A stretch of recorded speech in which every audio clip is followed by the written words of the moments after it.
महाप्रसाद जननी सर्वसौभाग्यवर्धिनी आदिव्याधि हरा नित्यम तुलसी त्वाम नमोस्तुते। ओम तुलसी देव्यै नमः। जय माता रानी। दोस्तों, आपके अपने चैनल धर्म साधना में आपका बहुत बहुत स्वागत है। माँ भगवती दुर्गा की कृपा आप और आपके पूरे परिवार पर सदा सर्वदा बनी रहे। दोस्तों, तुलसी विवाह, भगवान शालिग्राम और तुलसी का विवाह कार्तिक मास की शुक्ल पक्ष की एकादशी तिथि के दिन किया जाता है। कार्तिक मास की शुक्ल पक्ष की एकादशी को देव उठनी एकादशी कहा जाता है। चातुर्मास का समापन होता है आज के दिन। आज के दिन भगवान श्री विष्णु योग निद्रा से जागृत अवस्था में आते हैं और शास्त्रों के अनुसार जब भगवान श्री विष्णु जागृत अवस्था में आते हैं तो सबसे पहले अपनी प्रिया हरिवल्लभा तुलसी को ही पुकारते हैं। इसलिए आज के दिन शालिग्राम और तुलसी का विवाह किया जाता है और भगवान शालिग्राम के साथ माँ तुलसी की विधि विधान से पूजा आराधना की जाती है। और देव उठनी एकादशी के दिन तुलसी और शालिग्राम के विवाह के बाद सभी प्रकार के रुके हुए जो मांगलिक कार्य होते हैं वो प्रारंभ हो जाते हैं। इसलिए सनातन धर्म में कार्तिक मास की शुक्ल पक्ष की एकादशी बहुत महत्वपूर्ण होती है। इस एकादशी को देव प्रबोधनी एकादशी, देव उठानी एकादशी और देवोत्थान एकादशी कहा जाता है।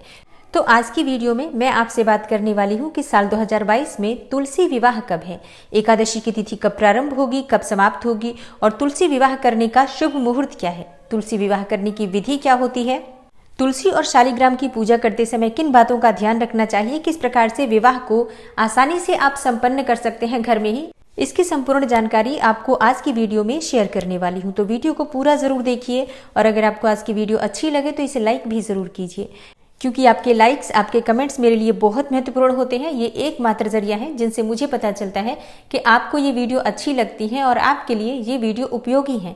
तो अगर वीडियो अच्छी लगती है तो लाइक तो ज़रूर ही किया करें और इसके साथ ही कमेंट बॉक्स में माता रानी के नाम का जयकारा भी ज़रूर लगाएं। इससे आपको सकारात्मक ऊर्जा की प्राप्ति होती है। और अगर आपका कोई भी सुझाव हो, कोई भी प्रश्न हो या कोई विशेष वीडियो देखना चाहते हैं तो उसके लिए भी आप कमेंट बॉक्स में ज़रूर लिखें। चैनल पर पहली बार आए हैं और अगर अभी तक आपने चैनल को सब्सक्राइब नहीं किया है तो आज की वीडियो अगर आपको अच्छी लगे तो चैनल को सब्सक्राइब जरूर कर लीजिए और बेल बटन को भी प्रेस कर लीजिए। तो इससे ये होगा कि इस चैनल पर जो नई वीडियो अपलोड होंगी उनकी नोटिफिकेशन आपको सही समय पर प्राप्त होगी। तो सबसे पहले बात करते हैं एकादशी के बारे में कि एकादशी तिथि कब प्रारंभ हो रही है और कब समाप्त हो रही है।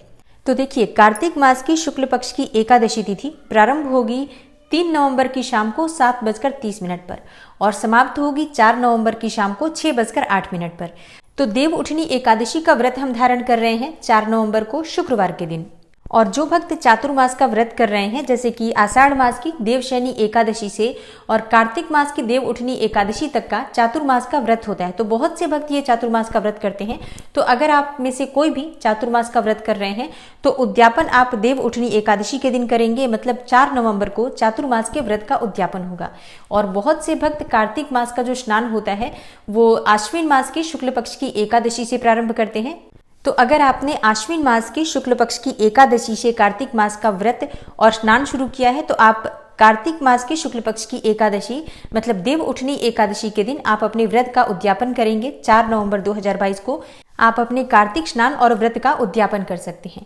और अब बात करते हैं कि अगर आपने देव उठनी एकादशी का व्रत धारण किया है तो आपके लिए पारण का मतलब व्रत खोलने का शुभ मुहूर्त क्या है। देखिए, 5 नवंबर को आप व्रत खोलेंगे। सुबह 6:39 से सुबह 8:52 तक का शुभ मुहूर्त है। इसी समय में आप अपना व्रत खोल सकते हैं। और अब जानते हैं कि तुलसी विवाह कब करना चाहिए। तो देखिए, देव उठनी एकादशी के दिन जब भगवान श्री विष्णु जागृत अवस्था में आते हैं तो भगवान श्री विष्णु के शालिग्राम स्वरूप का विवाह तुलसी के साथ कराया जाता है। तो ऐसे में 4 नवंबर 2022 शुक्रवार के दिन देव उठनी एकादशी है और इस दिन आप तुलसी विवाह संपन्न कर सकते हैं। लेकिन कई भक्त तुलसी और शालिग्राम का विवाह द्वादशी तिथि के दिन करते हैं।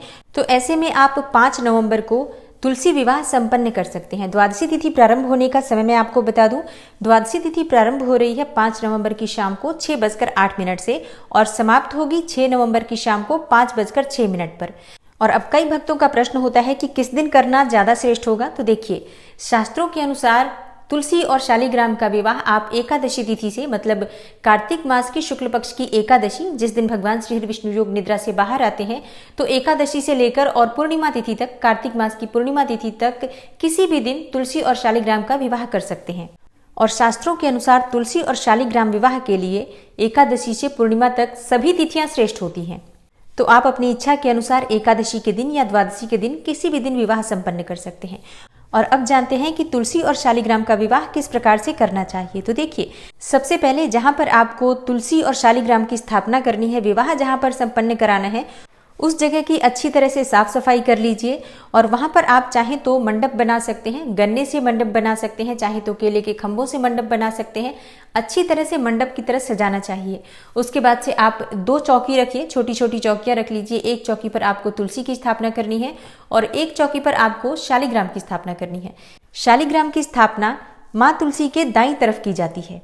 चौकी और मंडप को अच्छे से सजाने के बाद हल्दी की रस्म होती है। तो सबसे पहले आप थोड़ी सी हल्दी शालिग्राम पर और तुलसी पर अर्पित करेंगे। ये बिल्कुल वैसी ही हल्दी की रस्में होती हैं जैसे कि आम शादियों में होती हैं। तो आप थोड़ी सी हल्दी लेकर और उसमें जल मिला लीजिए, या चाहे तो गंगा जल मिला सकते हैं या गुलाब जल मिला सकते हैं।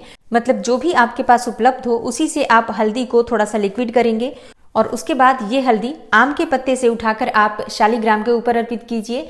और इसी हल्दी में से आपको तुलसी की जड़ में अर्पित करना है, तुलसी के पत्तों पर अर्पित करना है। और ये हल्दी की रस्म होती है, ये बहुत आवश्यक होती है।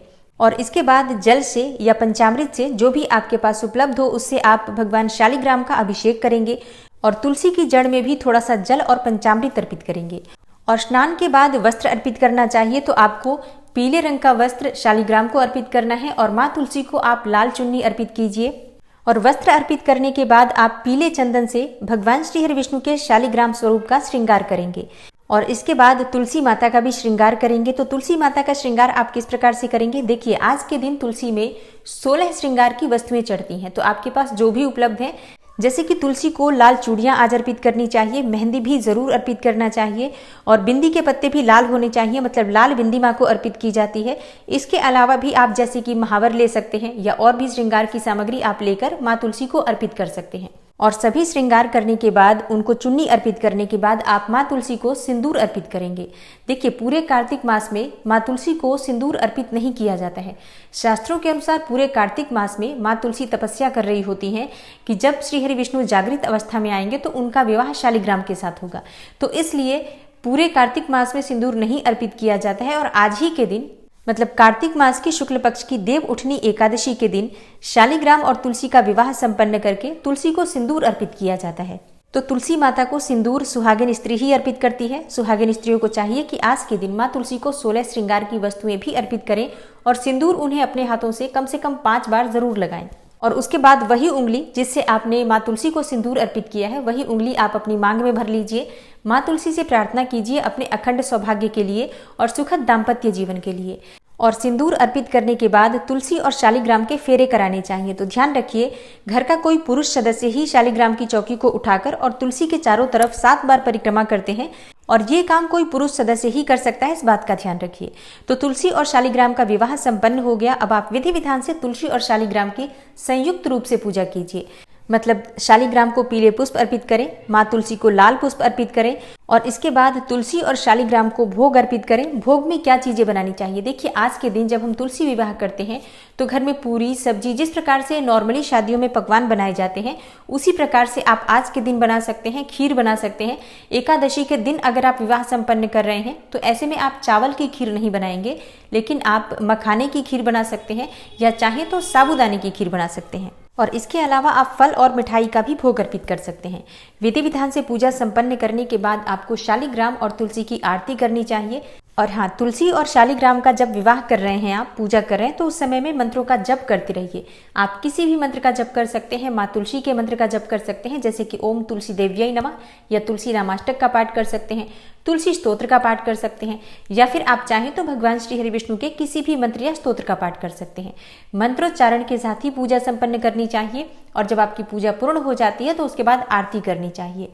और हाँ, जो लोग तुलसी विवाह संपन्न करते हैं उन्हें व्रत धारण करना चाहिए आज के दिन, जैसे कि पति पत्नी दोनों मिलकर अगर पूजा कर रहे हैं तो ऐसे में दोनों ही चाहे तो व्रत धारण कर सकते हैं, नहीं तो कम से कम किसी एक व्यक्ति को तो व्रत अवश्य करना चाहिए।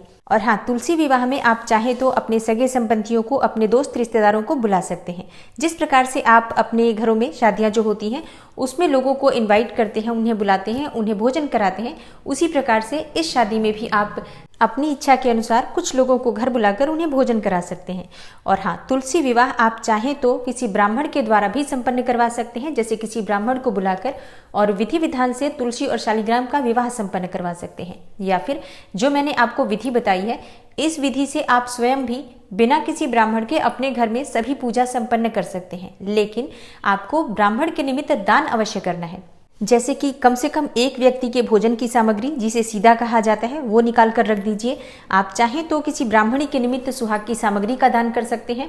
और हाँ, बहुत से लोग तुलसी विवाह के बाद तुलसी का दान करते हैं, लेकिन ऐसा जरूरी नहीं है। अगर आप तुलसी दान करना चाहते हैं तो ऐसे में आप अलग से एक तुलसी लेकर आते हैं, उन्हीं के साथ शालिग्राम का विवाह संपन्न करवाते हैं और फिर वो तुलसी दान की जाती है। शालिग्राम आप अपने घर में रख सकते हैं, तुलसी का दान कर दीजिए। लेकिन अगर आप अपने घर में जो तुलसी विराजित है उन्हीं की पूजा कर रहे हैं तो आप तुलसी और शालिग्राम का विवाह करने के बाद भी तुलसी दान मत कीजिए। तुलसी की नियमित जैसे हर रोज पूजा कर रहे थे, बिल्कुल वैसे ही पूजा कर सकते हैं और शालिग्राम भी आप अपने घर में रख सकते हैं। तो तुलसी का दान करना विवाह के बाद ये पूरी तरह से भक्तों की अपनी श्रद्धा पर निर्भर करता है। लेकिन एक और बात कहना चाहूंगी, कार्तिक मास में तुलसी का दान करना बहुत श्रेष्ठ माना जाता है। तो आप चाहें तो तुलसी दान कर सकते हैं। वैसे भी किसी मंदिर में, किसी भी धर्म स्थान में या किसी ब्राह्मण के हाथ में अगर आप तुलसी देते हैं तो ये बहुत श्रेष्ठ होगा। दोस्तों, तुलसी विवाह से संबंधित इस वीडियो में मैंने आपको तुलसी विवाह से संबंधित संपूर्ण जानकारी शेयर की है। कोई भी और प्रश्न है अगर आपका तो आप कमेंट बॉक्स में जरूर लिख दीजिए, तो तुलसी विवाह से पहले आपको आपके प्रश्नों के उत्तर मिल जाएंगे। और आज की वीडियो अगर आपको पसंद आई हो तो वीडियो को लाइक कीजिए और ज़्यादा से ज़्यादा इस वीडियो को अपने फैमिली फ्रेंड्स के साथ शेयर कीजिए। मिलती हूँ मैं आपसे अगली वीडियो में, तब तक के लिए नमस्कार।